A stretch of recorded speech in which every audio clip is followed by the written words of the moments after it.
Good evening, everybody.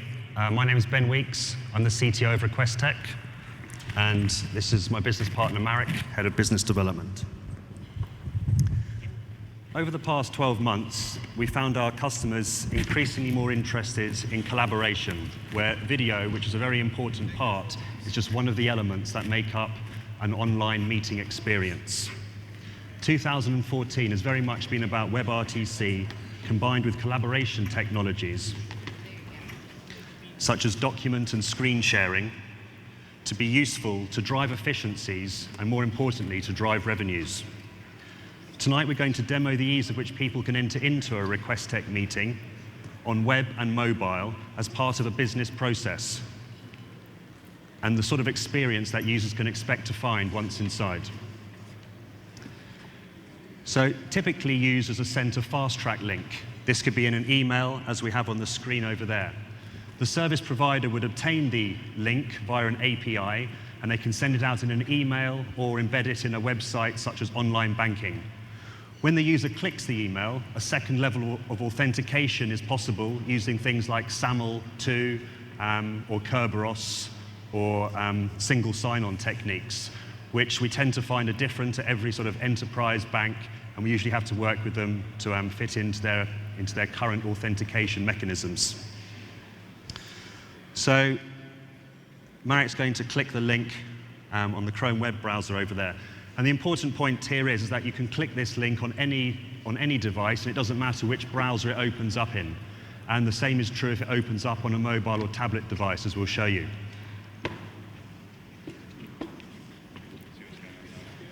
Okay. So first of all, we're going through the tech check process, which is to make sure that the user has sufficient bandwidth, that his camera's working, his microphone's working, and that his speakers are working. So all of these things, you've got some echo. Awesome. All of these things are checked before going into the meeting room to ensure that he has a good experience, there's no complaints, and there's no bad feedback to the bank or hospital or enterprise that are running these online meetings. And as we start to move the real world over to this type of interaction with enterprises, it's very important that we don't get any negative feedback, because quite often by the time we get the feedback, it's too late.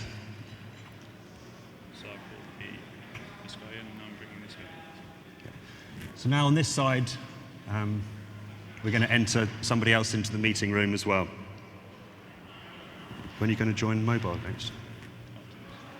Okay. So let me quickly talk you through the meeting room. On the left, we've got an attendees list, the people that are in there, where there are some moderation controls such as muting people, turning their camera off or their microphone off if they were producing noise. In the middle is a collaboration area where you can share pictures, PowerPoint presentations, and even draw on top of those in real time. And on the right-hand side, we have the video area, which can be used for conferencing, and below that is the IM. If you were to enter into this on Internet Explorer or Safari, the video area would be handled in Flash using RTMFP, which is a low latency UDP protocol, which is equally as secure as WebRTC, 128 bytes of security, and it uses H.264, so a very good quality modern day codec. And the important thing here is that people don't have to install any plugins, the enterprise doesn't have to support the plugin, and most people wouldn't really care whether it was Flash or WebRTC. The important thing is one click and you're in. If you were to click the link on a mobile device and your app was already installed, the app would take you into the meeting room, or if not, it would take you to the App Store where you could download it and then proceed into the meeting room, much as if you'd been on Internet Explorer or Chrome. So it really is a seamless one-click entrance into the meeting room area.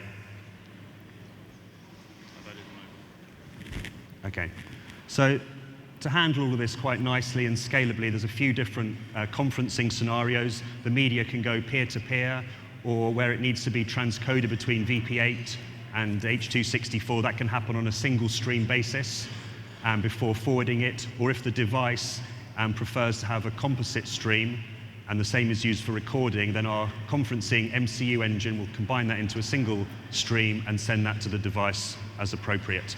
And we're able to switch between these different types of conferencing mode depending on the number of people in the room and their bandwidth characteristics.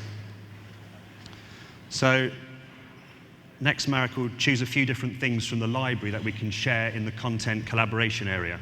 The next one was adding a Flash user. Okay. Do you want me to add the Flash user? Yep, sorry. Before we do that, we're going to add somebody from Flash so you can see that the quality is just comparable with WebRTC, and it's using H.264, such that in the future, if there was a need to go between WebRTC with H.264 and Chrome, using the encoder which is built into Flash is a possibility for scalable video calling. So now we have 4 users in the meeting room. The meeting room can be laid out in a number of different ways in the video area. It can be controlled by the person who's actively speaking, or the moderator can choose to promote somebody. In this current view here, a grid mechanism, everyone's got equal priority, but there are different layouts which we can choose from here, such as focus, where one person occupies more screen than the rest, as you can see there, and the person in the big window can be automatically promoted by voice or controlled by the moderator for the session. So now we'll share some things from the library. So you can access media library here, which can be per meeting or per agent in terms of pre-provisioning content into that library. First of all, we're going to share a PowerPoint. Important thing to note here is that PowerPoints are pure HTML5, and they retain their transitions, so it's very much like sharing a PowerPoint normally in a presentation, and that works in all web browsers, including iOS and Android. And that's the keynote that I gave earlier in the PowerPoint there. Can you share a video now, please? Start recording? Oh yeah, we're actually going to start recording the session now. And later on, I'll talk about recording quickly, but there's different recording modes where you can record just the voice, just the video area, or the entire web browser as you see it. And we've started recording now, so we'll be able to quickly show you the live recording at the end. And this is being written in real time to the disk as an MP4. So now we're going to play out a video in the video window, which is quite useful for tablet devices which might not have as much screen real estate, and we want to see it there. This is the SEALs in San Francisco when I was there for the last conference.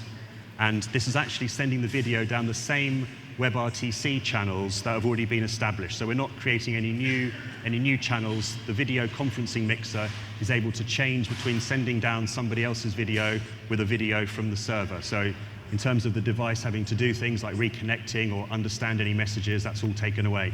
And it's a very seamless transition from one video source to another.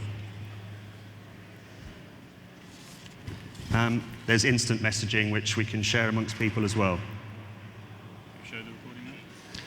Yeah, so that recording that we started, we're now going to stop the recording by the moderator. And it's possible when writing recordings to write those with a public encryption key, such that we wouldn't be able to watch them back if we wanted. And the service provider could download them, and only them with their private key would be able to decrypt those. You can see here under the Recordings tab, the recordings have appeared. A thumbnail is generated of the meeting, and Marek can choose to replay that recording that we've just made in the video window, as you can see.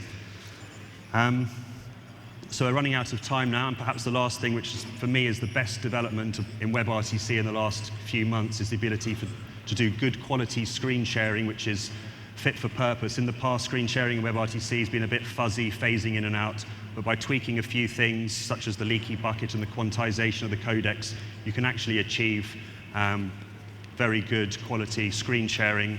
And again, that goes down the same stream that has already been established for the video, so the devices are able to quickly receive it, as Marek's showing you here on the iPad in the middle. And that really is very good quality. And that allows your agent advisor in a bank to show their desktop. They might have a PowerPoint prepared of your investment strategy, and you can look at it with them in real time while still seeing the video of the agent as a thumbnail in the top corner. And that proves to be a very, very good way of interacting with your customers from the comfort of their own home, to the point that they're more likely to enter into new ideas and new investment propositions, as has been proven recently by some of our customers in Europe. That actually brings me to the end of the demonstration, just in time, and I hope you enjoyed it, and if you'd like to see more, then we're just over there, and look forward to talking to you. Thank you very much.